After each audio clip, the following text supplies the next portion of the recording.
Hey guys, welcome back to the channel. Bean here, and today I'm coming at you with my top anticipated reads for June of 2020. Now, this list isn't too long, but I have it organized by date that the books come out, so I'm gonna get right into it.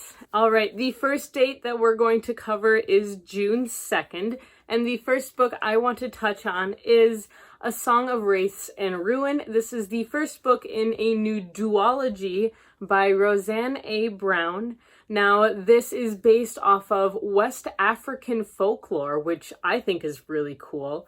And the general plot of this follows two main characters, the first being a desperate refugee named Malik, who has escaped from his war zone of a home with his sisters, only to have one of his sisters be abducted by a vengeful spirit in order to pay their entrance into this new city that they have moved to.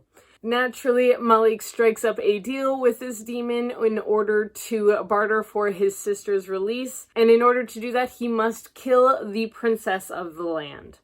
Now, the princess is actually our other character, and she is grieving right now due to the recent death of her mother, who was the sultana of the land, and she decides, using some ancient magic, she's going to resurrect her mother because she's mourning for her and she doesn't want her to be dead. So she's just gonna bring her back, because why not? And of course, like all ancient magics, there is a price that must be paid. In order to resurrect her mother, she requires the beating heart of a king. And now this land doesn't have a king as of now. And so our princess Karina has decided that she is going to offer her hand in marriage to the victor of a competition. And then once she marries him, she's going to kill him and take his heart, which seems very Slytherin to me, but I'm totally cool with it, whatever. But when Malik ends up entering into this contest and realizes who he has to kill, and she ends up falling for him, and they basically just like start falling in love with each other, and things are gonna happen, I'm sure, but I really love this cover. It is beautiful, and I am looking forward to this story. I think it's kind of unique, at least as far as what I've read before, so I am very much looking forward to it. Next, on June 2nd, we have A Song Below Water by Bethany C. Morrow. This is a standalone kind of magical realism contemporary sort of book. It's basically sirens meet modern days. So it's sirens in modern days. It takes place in Portland, Oregon, and follows two girls, one named Tavia and one named Effie. Tavia is our main character. They are both in high school. They are both girls of color, and Tavia has a secret where she actually is a siren. So she has magical powers. However, there aren't many people with these magical powers in general in the country, and so she actually has to keep it a secret. But then all sorts of stuff starts to happen. There's a siren murder trial. A famous internet icon comes out as a siren, and tension just continues to rise. And basically, it's about these two girls attempting to survive high school in this world. And so I have a feeling it's going to be very dramatic, but it's also going to be really intense and very heartfelt is what I'm hoping for. Not to mention, again, this cover.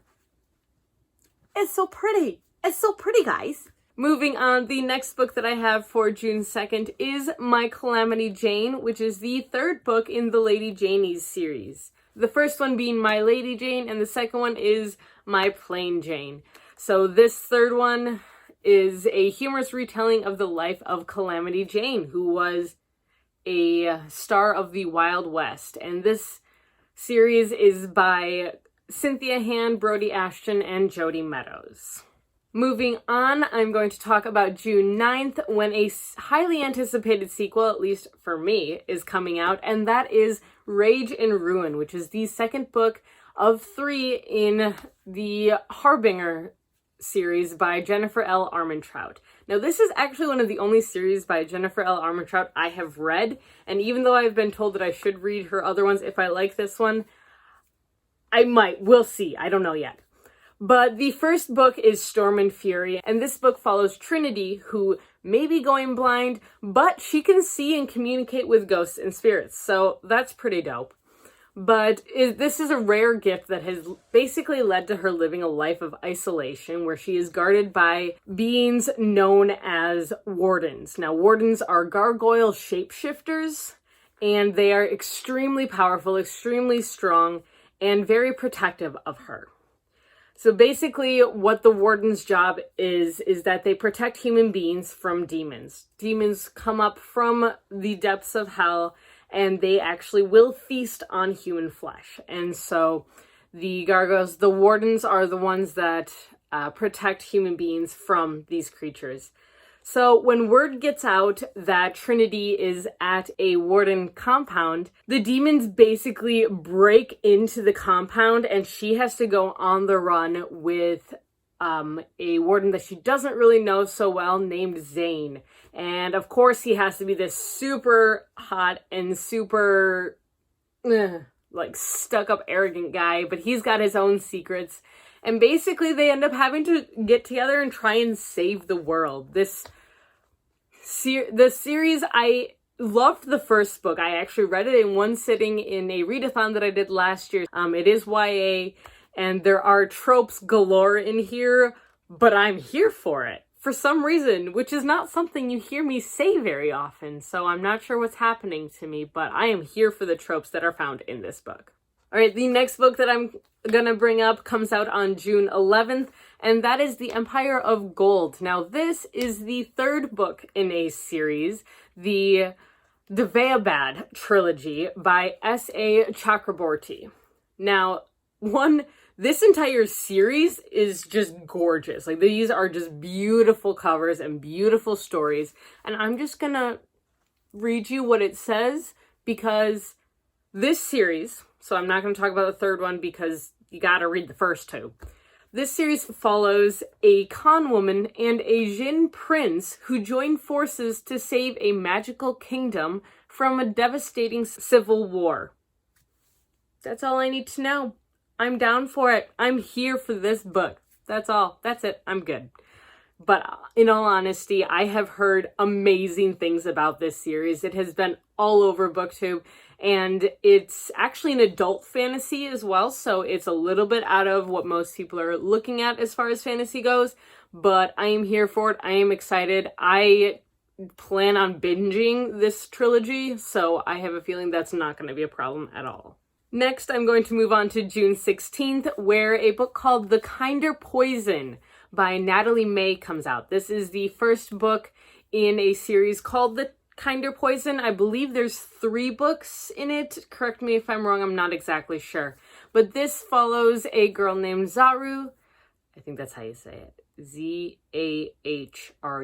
Zaru? That's what I'm going with. Anyways, she can talk to animals, which right there, I'm sold, because that is one of my favorite superpowers ever, or magical abilities, I suppose, is being able to communicate with animals. I mean, dude, I'd have conversations all day with them. Anyways, moving on. So basically, Zaru wants an adventure. She works in the palace stables. Her gift of speaking with animals is considered to be a very lowly gift. And when the dying ruler invokes the Crossing, which is a contest held, it's a death-defying race across the desert where the first to finish and to take the life of a human sacrifice at the end wins the throne and is granted unparalleled magical abilities. And so when this contest, this race is announced, Zaruk is very excited, and she gets excited that she can sneak into the palace, and she lives on the grounds, and she can come and see this thing firsthand. But because it's a YA story, she gets herself into some trouble, and by trouble, I mean she finds herself in the middle of a feud, and then all of a sudden she becomes the human sacrifice. Oops.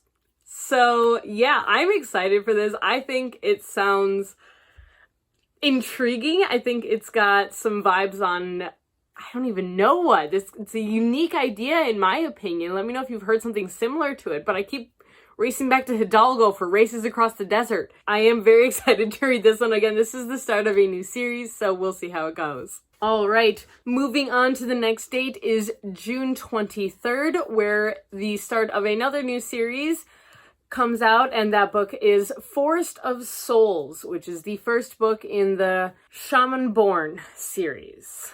This is by Lori M. Lee, and again, I believe this book, or this series, I don't know how many it's going to have on it.